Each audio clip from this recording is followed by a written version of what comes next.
ಇನ್ನು ಲಕ್ಷ್ಮೀ ಹೆಬ್ಬಾಳ್ಕರ್ ವಿರುದ್ಧ ಅಶ್ಲೀಲ ಪದ ಬಳಕೆ ಆರೋಪದಲ್ಲಿ ಸಿಟಿ ರವಿ ತನಿಖೆಯನ್ನು ಎದುರಿಸ್ತಾ ಇದ್ದಾರೆ. ಇಷ್ಟು ದಿನ ಸರ್ಕಾರದ ವಿರುದ್ಧ ನನಗೆ ಜೀವ ಬೆದರಿಕೆ ಇದೆ ಅಂತ ಆರೋಪಿಸಲಾಗ್ತಾ ಇದ್ದಂತ ಸಿಟಿ ರವಿ ಅವರಿಗೆ ಇದೀಗ ಒಂದು ಬೆದರಿಕೆ ಪತ್ರ ಕೂಡ ಬಂದಿದೆಯಂತೆ. ಬನ್ನಿ ಅದಕ್ಕೆ ಸಂಬಂಧಪಟ್ಟ ಹಾಗಿನ ರಿಪೋರ್ಟ್ ನೋಡ್ಕೊಂಡು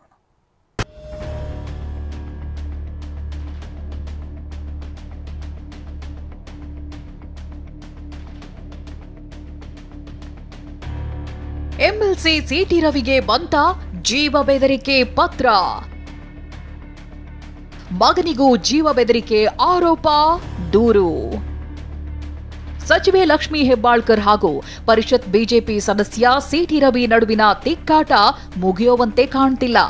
ಒಂದ್ ಕಡೆ ಸಿಐಡಿ ತನಿಖೆ ನಡೆಯುತ್ತಿದೆ, ಮತ್ತೊಂದ್ ಕಡೆ ಸಿಟಿ ರವಿ ಹಾಗೂ ಪುತ್ರನಿಗೆ ಜೀವ ಬೆದರಿಕೆ ಹಾಕ್ತಿದ್ದಾರಂತೆ.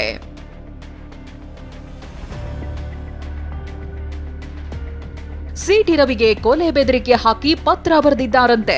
15 ದಿನದೊಳಗೆ ಲಕ್ಷ್ಮೀ ಹೆಬ್ಬಾಳ್ಕರ್ ಬಳಿ ಕ್ಷಮೆ ಕೇಳಬೇಕು, ಇಲ್ಲದಿದ್ರೆ ಹತ್ಯೆ ಮಾಡುವುದಾಗಿ ಚಿಕ್ಕಮಗಳೂರಿನ ಬಸವನಹಳ್ಳಿಯಲ್ಲಿರುವ ರವಿ ನಿವಾಸಕ್ಕೆ ಜೀವ ಬೆದರಿಕೆಯ ಪತ್ರ ಬರೆದಿದ್ದಾರಂತೆ. ಈ ಬಗ್ಗೆ city Ravi PA Chetan Basavanahalli police ಠಾಣೆಗೆ ದೂರು ನೀಡಿದ್ದಾರೆ. ಸಿಟಿ ರವಿ ಪುತ್ರ ಸೂರ್ಯಗೂ ಜೀವ ಬೆದರಿಕೆ ಹಾಕಿದ್ದಾರೆ ಅಂತ ಆರೋಪಿಸಿದ್ದಾರೆ.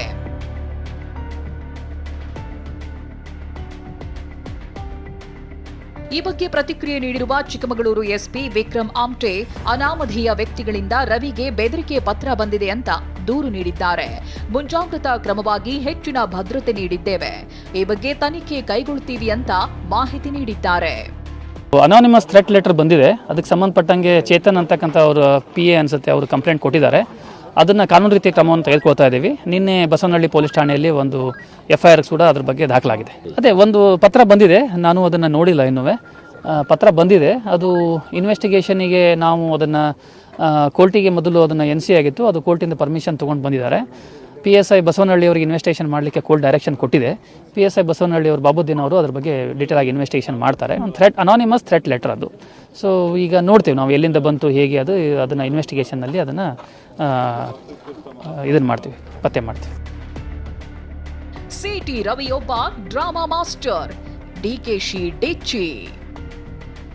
ಇತ್ತ ಸಿಟಿ ರವಿಗೆ ಕೊಲೆ ಬೆದರಿಕೆ ಸಂಬಂಧ ಪ್ರತಿಕ್ರಿಯೆ ನೀಡಿದ DCM DK ಶಿವಕುಮಾರ್, ರವಿಯೊಬ್ಬ ಡ್ರಾಮಾ ಮಾಸ್ಟರ್, ಮಾತನಾಡಿರೋ ಬಗ್ಗೆ ಆತ್ಮಸಾಕ್ಷಿ ಇರಬೇಕು, ಕ್ಷಮೆ ಕೇಳಿದ್ರೆ ಸರಿ ಹೋಗ್ತಿತ್ತು, ಅದನ್ನ ಬಿಟ್ಟು ಸುಳ್ಳಿಗೆ ಸುಳ್ಳು ಹೇಳ್ತಿರೋದು ಸರಿಯಲ್ಲ ಅಂತ ವಾಗ್ದಾಳಿ ನಡೆಸಿದ್ದಾರೆ.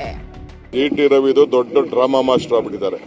ನಾನು ಒಬ್ಬ ನ್ಯಾಷನಲ್ ಲೀಡರ್, ಅವರು BJP ಆಫೀಸ್ ಬೇರರ್ ಅಂತ ತಿಳ್ಕೊಂಡಿದ್ದೆ. ನಾನು ಅವರ ಮಾತು ವಿಚಾರ ಎಲ್ಲ ನೋಡಿದ್ರೆ ಅವರು ಈ ಲೆವೆಲ್ಗೆ ಇಳಿತಾರೆ ಅಂತ ನಾನು ತಿಳ್ಕೊಂಡಿರ್ಲಿಲ್ಲ. ಅರ್ಥ ಆಯ್ತಾ? ಸುಮ್ಮನೆ ಮಾತಾಡಿದ್ದು ಬೇರೆ ಯಾರು ಮಾಡಬೇಕಾದ ಮಾತಾಡಬೇಕಾಗಿಲ್ಲ.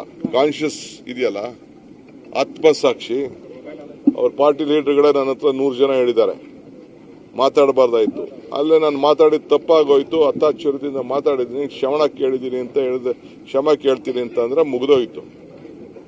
ಅದು ಬಿಟ್ಬಿಟ್ಟು ಸುಮ್ಮನೆ ಸುಳ್ಳು ಮಾಡ್ಕೊಂಡೋದ್ರೆ ಇದಕ್ಕೆ ಯಾವುದು ಕೊನೆ ಇಲ್ಲ.